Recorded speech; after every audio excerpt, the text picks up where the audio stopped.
आमचा ज्यांनी भारत देश घडला. नमस्कार मित्रांनो, मी किशोर खराळे. आज आपल्या स्वातंत्र्य मिळून 80 वर्ष पूर्ण झाले. देशाला स्वातंत्र्य मिळाले, पण आम्हाला कधी मिळणार? तुम्ही म्हणाल कसले स्वतंत्र? मला लवकर उठायचं नसतं, पण आई म्हणते लवकर, बाबा म्हणते लवकर उठून करायचे काय? मला काय काम आवडायचे? उठून आवडेपर्यंत 10 वाजतात, पण पुन्हा एकदा गजेट लवकर शाळेला जायचे.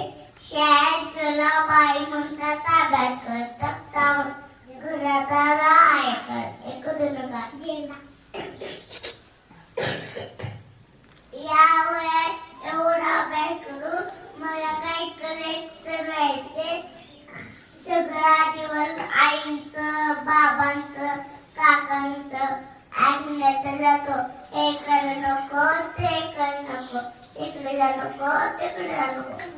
खेळायचं कधी, बघण्याचं कधी. चला तर मग या पवित्र दिवशी साजरं मिळून प्रीतीने बाळगी नेहमी देशाचा आदर करेल. मी परिसर स्वच्छ ठेवेल. ते चालणार